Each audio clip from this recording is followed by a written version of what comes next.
El número de refugiados sirios asciende a 2 millones de personas, la mitad menores de edad. Otros 4 millones de desplazados en el interior del país. Un peso que se reparte en los países vecinos como Turquía, Jordania y el Líbano. Algunos países europeos han ofrecido asilo a miles de ellos, otros ofrecen cuotas de reasentamiento. El conflicto ha provocado más de 100.000 víctimas mortales en 2 años y medio y las esperanzas de llegar al final de la crisis aún son escasas. ¿Cuál es el papel que debe desempeñar Europa? ¿Cómo pueden seguir aportando fondos a los refugiados mientras muchos países intentan salir de la crisis financiera? Soy Chris Barnes. Bienvenidos a The Network. Desde Ginebra, Melissa Fleming, portavoz de ACNUR.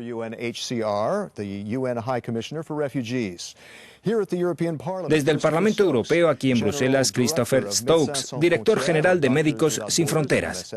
También desde el Parlamento Europeo, Elmar Brok, presidente de la Comisión de Asuntos Exteriores de la Cámara y miembro del Grupo del Partido Popular Europeo. Una pregunta para Melissa Fleming. ¿Cuántos refugiados más habrá?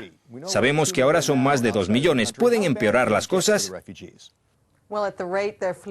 Sí, siguen huyendo en medio de una violencia sin nombre. Cada 15 segundos hay un nuevo refugiado. Eso significa que a finales de año habrá 3 millones de refugiados. Así que comienza a ser insoportable para los países vecinos.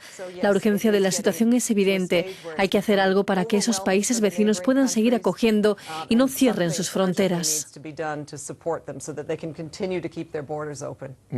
Ok, Christopher, ha estado allí. ¿Qué piensa? ¿Pueden empeorar las cosas? Está claro que los datos son muy negativos. La gente huye por 2 razones. La inseguridad, que es la principal, el conflicto. Y también porque en Siria no queda nada. No hay servicios. Por ejemplo, la gente necesita asistencia sanitaria y acude a los países vecinos. Así que nos encontramos con un problema de seguridad. Y también existe el problema de la falta de ayuda humanitaria. Ciertos países europeos están acogiendo a los refugiados. ¿Va a aumentar su número? ¿Cómo se prepara Europa para ello? No creo que estemos preparados para acoger a un gran número de refugiados. Primero, los países deben aportar más fondos a la Unión Europea, que es el primer donante de ayuda en esta crisis. Tenemos que aportar más fondos para evitar que se desestabilicen los países de la zona, como Jordania o el Líbano. Los grupos opositores fundamentalistas también impiden que se pueda establecer una zona de exclusión aérea. Melissa, ¿cree que ha llegado la hora de una intervención militar para que puedan establecerse corredores humanitarios, áreas para los refugiados en Siria? ACNUR es imparcial. Nosotros pedimos acceso para la ayuda humanitaria, pedimos corredores humanitarios para que la gente pueda huir. Nos llegan miles de testimonios de gente atacada mientras intenta cruzar la frontera para refugiarse en los países vecinos.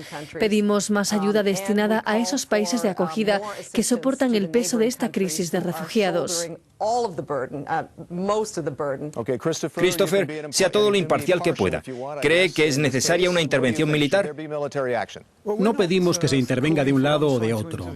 Lo que sí debemos reconocer es que Siria se ha convertido en un tablero de operaciones financiado por diversos países. Rusia, Arabia Saudí, Qatar están ayudando a cada parte.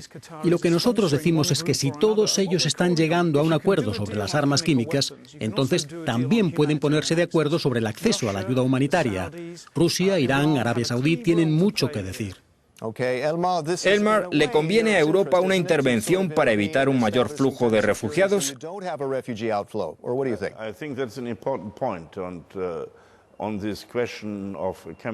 Creo que la cuestión de las armas químicas es importante y las conversaciones que comenzarán pronto en Ginebra harán que ambas partes puedan facilitar el acceso de la ayuda humanitaria y los fondos para apoyar a los países vecinos.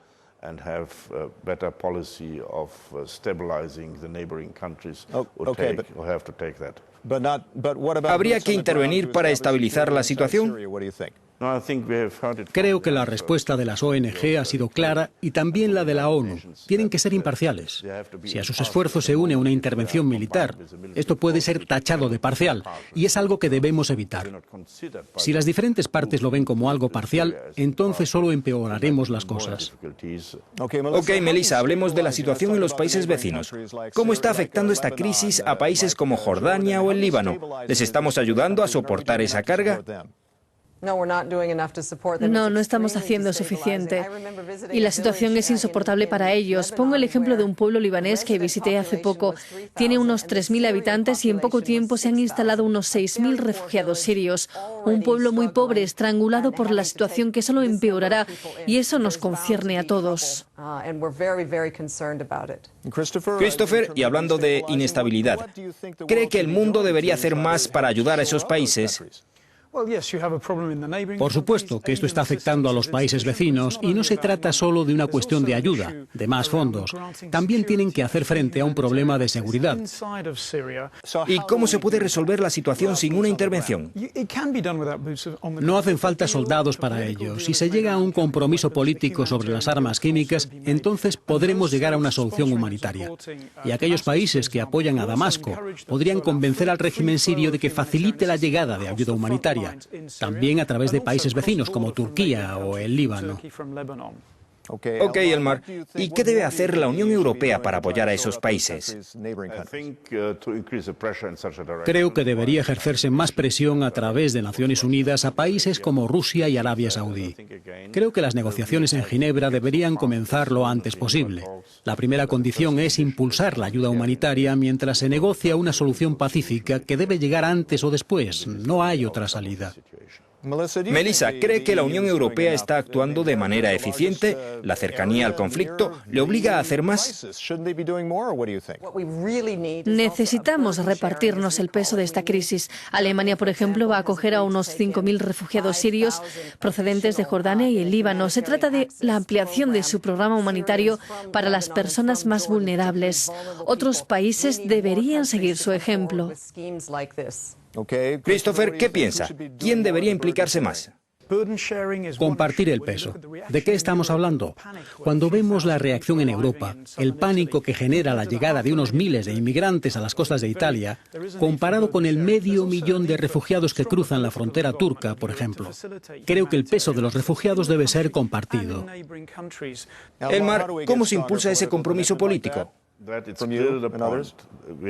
Tenemos que explicar a los ciudadanos europeos la importancia de enviar más ayuda a Siria y a los países vecinos, para así evitar la llegada masiva de demandantes de asilo. La gente debe comprender que no se trata solo de una cuestión humanitaria, sino que está en nuestro propio interés. Por ello debemos ser más generosos y aportar más fondos. Ok, última pregunta. ¿Cómo combatir este hastío hacia la ayuda humanitaria, sobre todo en aquellos países que siguen combatiendo la crisis económica? ¿Cómo decirles que tienen que dar más dinero? Melissa. Vemos que muchos países son reacios y ese hastío crece conforme la situación empeora, pues cada vez hay más actores del lado de la rebelión armada. Todo eso acrecenta la confusión. La crisis siria se ha convertido en un lío militar y humanitario fenomenal, con un flujo de refugiados cada vez mayor, sobre todo niños. Es un panorama negro en el que nadie quiere implicarse. ¿Cómo podemos cambiar esa percepción?